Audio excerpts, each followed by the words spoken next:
जिस प्रकार ईश्वर की अनंत शक्तियां सदैव सेवा में लगी हैं, ईश्वर की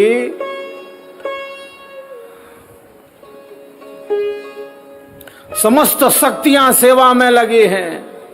ये सूर्य देव हमारे लिए कार्य कर रहे हैं, चंद्रमा थोड़ा भी इधर उधर नहीं कर सकते अपने कार्य में।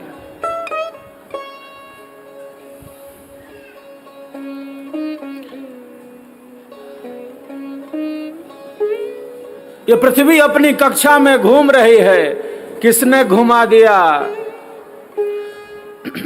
संपूर्ण वातावरण में ऑक्सीजन घुला हुआ है, किसने घोल दिया?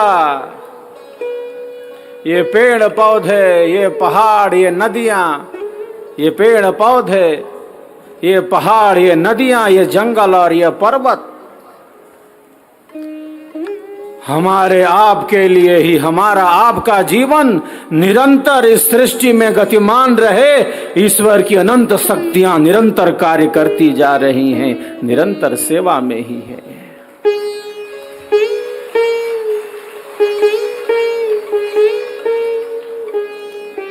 जिस प्रकार ईश्वर की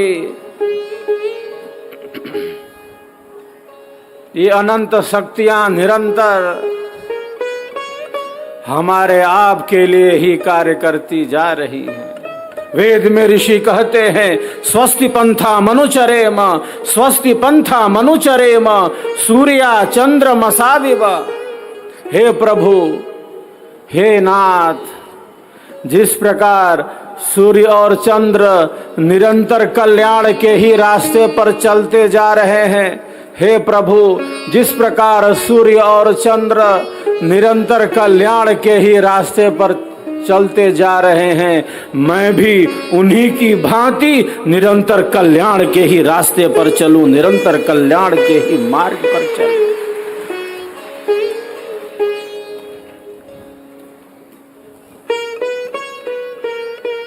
जैसा हमारा मन मनन करता है, जैसा बुद्धि हमारी विवेचन करती है, जिस प्रकार के हमारे संकल्प होते हैं, हम बस वैसे ही बनते जाते हैं, वैसे ही हो जाते हैं। और केवल चिंतन है, जब केवल चिंतन है शरीर का, संसार का, इन भोगों का, इन पदार्थों का, संपत्ति का, जब केवल चिंतन इन पदार्थों का है, शरीर का, इन संबंधों का, इन पदार्थों का,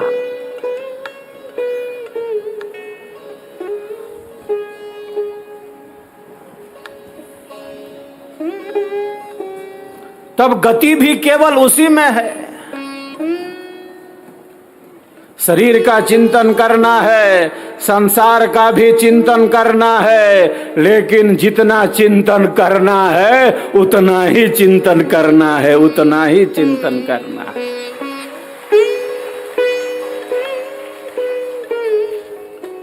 सत्संग न होने से, सत्संग न होने से,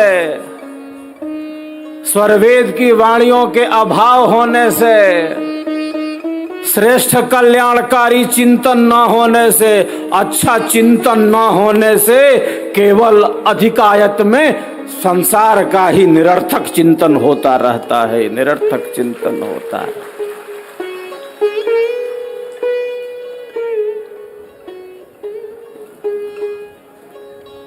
जितना चिंतन करना उतना ही चिंतन करना, शरीर, संसार, इन संबंधों का।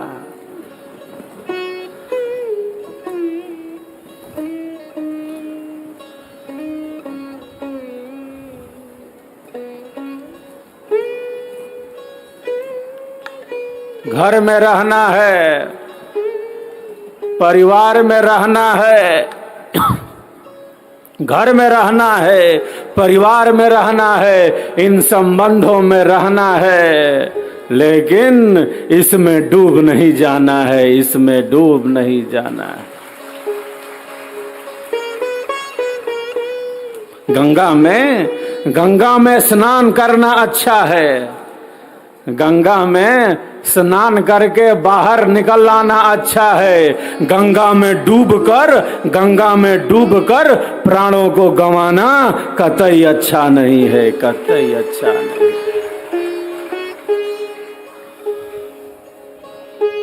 स्नान करके बाहर निकल आना है।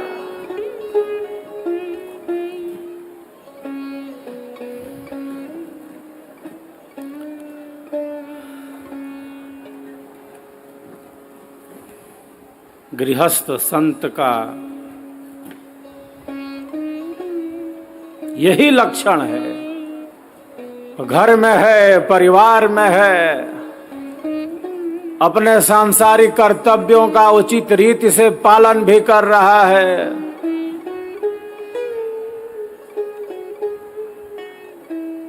रहते हुए उसमें किस प्रकार नहीं भी है वो।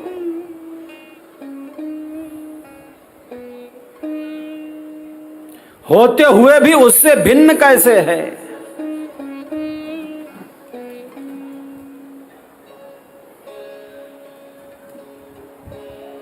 गृहस्थ त्याग अंतर करे, गृहस्थ त्याग अंतर करे, बाहर संग्रह पंत।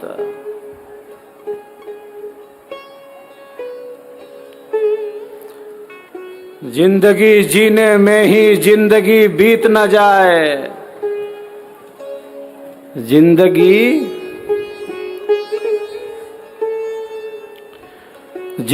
जीने में ही जिंदगी बीत न जाए, जीवन जीने में ही जीवन चला न जाए, बल्कि ये जीवन है क्या, ये जिंदगी है क्या, इसका अनुभव हो जाए, इसका अनुभव हो जाए।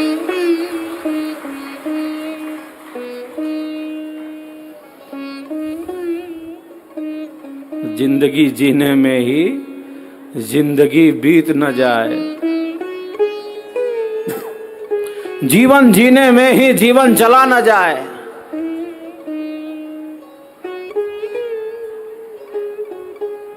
अनादिकाल से आत्मा, अनादिकाल से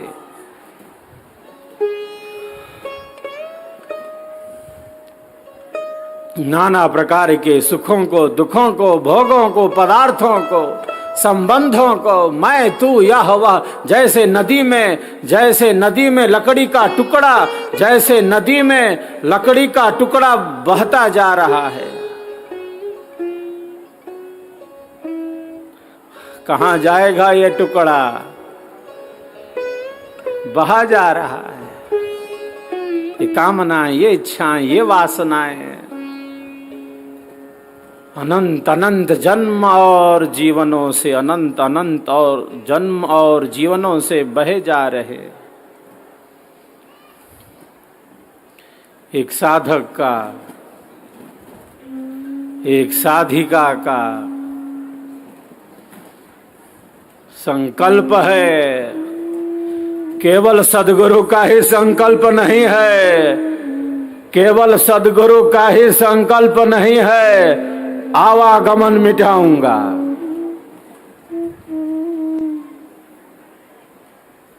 एक शिष्य और शिष्या का भी संकल्प सद्गुरु के संकल्प के साथ जुड़ा हुआ है, सद्गुरु के संकल्प के साथ जुड़ा हुआ है कि मेरा यह जो वर्तमान जीवन है, एक शिष्य एक शिष्या का, एक साधक और साधिका का क्या संकल्प है कि मैंने अनंत अनंत जन्म और जीवनों से नाना प्रकार के सुखों दुखों को भोगा है, अनंत अनंत जन्म और जीवनों से यह सब घटित होता चला आ रहा है। मैं तू यह वह जीवन है,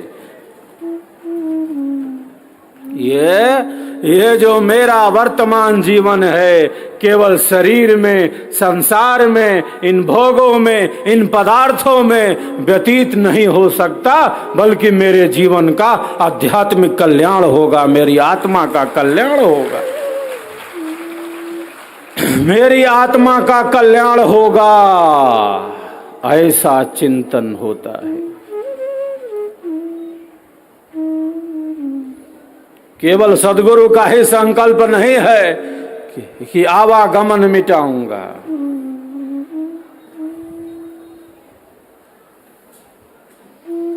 संकल्प एक शिष्य का है। प्रथम ही दृढ़ संकल्प करा, संयम कर अनुकूल, ध्येय धैर्य से मिलत है, सब साधन सुखमूल। तो संकल्प बना लिया है एक शिष्य और शिष्या ने कि अनंत अनंत जन्मों से भोगते चले आ रहे हैं, सुख भोगा है, दुख भोगा है, माता पिता पत्नी पुत्र सगे संबंधी बंधु बांधव, ये मेरा ये तेरा, अनंत अनंत जन्म और जीवनों से ये यात्रा चली आ रही है। ये जो मेरा वर्तमान जीवन है, ये जो मेरा वर्तमान जीवन है, पूर्व की भांति केवल इसी में ही व्यतीत नहीं हो सकता, बल्कि मेरी आत्मा का कल्याण होगा, मेरी आत्मा का उद्धार होगा।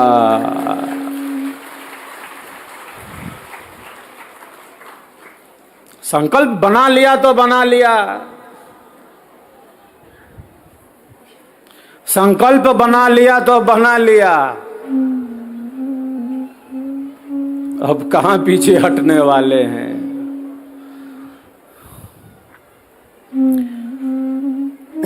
अपने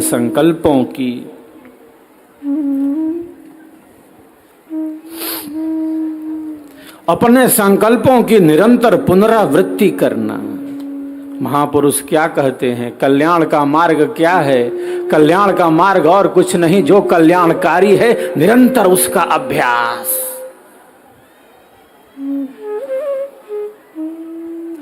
अपने श्रेष्ठ संकल्पों की पुनरावृत्ति करना, जो हमारे लिए कल्याणकारी है, जो हमारे आत्म कल्याण में उपयोगी है, निरंतर उसकी पुनरावृत्ति, निरंतर उसकी पुनरावृत्ति।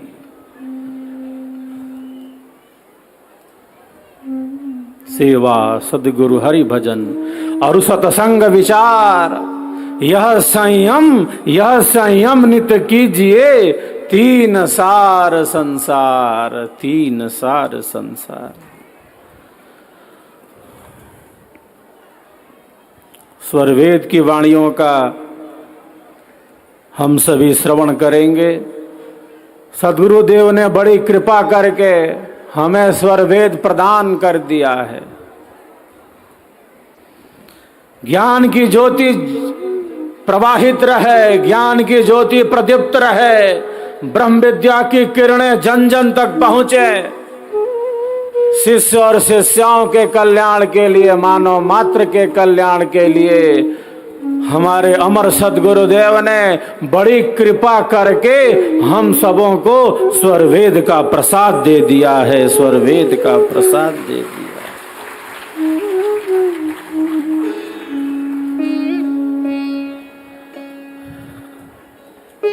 इस प्रसाद को ग्रहण करना, स्वरवेद के प्रसाद को ग्रहण करना और केवल स्वयं ही नहीं ग्रहण करते रहना, स्वयं तो ग्रहण करना ही है, अन्यों तक भी, जन जन तक, मन मन तक सद्गुरुदेव का स्वरवेद पहुंचे, ऐसा संकल्प होता है, ऐसा संकल्प होता है। दिए से दिया जलाएं, दिए से दिया जलाएं, चलो दीप वहां जलाएं, चलो दीप वहां जलाएं। जहां अभी अंधेरा है,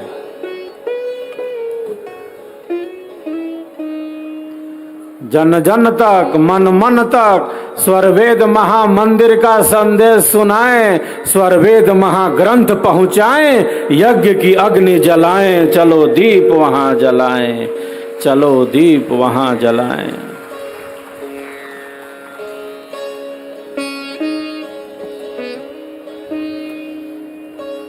शुभ संस्कारों का उदय होता है। स्वरवेद से हमारे शुभ संस्कार जागृत हो जाते हैं और ऐसे जो अशुभ संस्कार हैं वो नष्ट होने लगते हैं। स्वरवेद में इतनी शक्ति है। जो हमारे शुभ संस्कार हैं, जो कल्याणकारी संस्कार हैं, वे जगते हैं। अशुभ संस्कार नष्ट होते हैं, विवेक जागृत होता है, अविद्या अंधेरा नष्ट होने लगता है जब हम सद्गुरु के स्वरवेद के विमल प्रकाश में विचरण करने लगते हैं। विमल प्रकाश।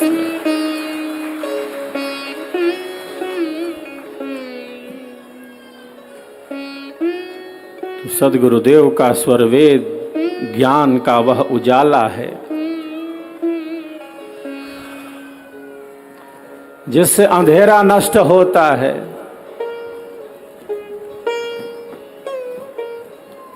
प्रकाश के साथ ही रहना अच्छा है, प्रकाश के साथ ही रहना कल्याणकारी है। असतो मां सद्गमय तमसो मां ज्योतिर्गमय मृत्योर मां अमृतम गमय। असत्य से सत्य की तरफ बढ़ें, अंधकार से प्रकाश की तरफ बढ़ें और मृत्यु से अमरत्व की तरफ बढ़ें। मृत्यु से अमरत्व की तरफ बढ़ें।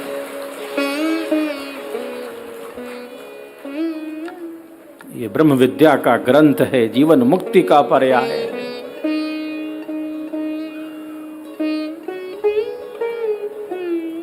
जैसे हरा पेड़ जानता है कि सावन की रिमझिम फुहारें क्या होती हैं,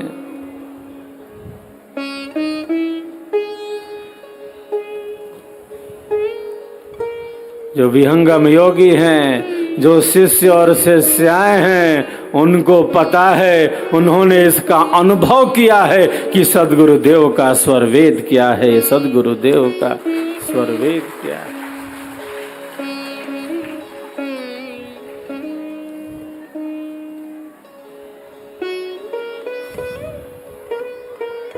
अनेक साधक साधिकाएं समक्ष में आते हैं, सामने आते हैं, स्वरवेद की वाणी बोलने लगते हैं, स्वरवेद के दोहों को बोलने लगते हैं। सामने आते ही स्वरवेद की वाणी बोलने लगते हैं। और बहुत बार केवल उनकी वाणी ही नहीं बोलती, बहुत बार केवल उनकी वाणी ही नहीं बोलती, आंखों से अश्रु की धारा भी बह पड़ती है। आंखों से अश्रु की धारा भी बह पड़ती है।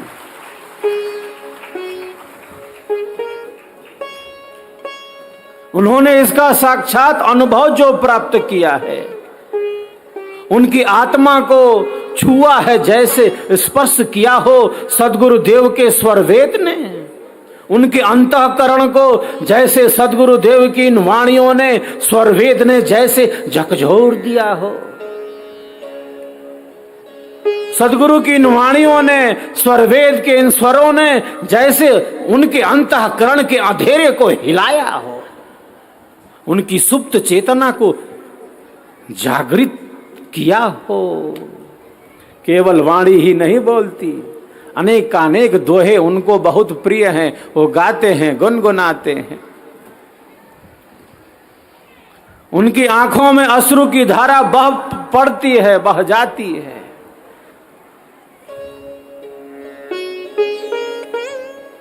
जो सुप्त चेतना को जागृत करता है,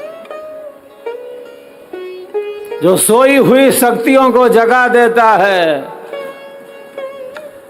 वही तो सद्गुरुदेव का स्वरवेद कहलाता है। सद्गुरुदेव का स्वरवेद कहलाता है।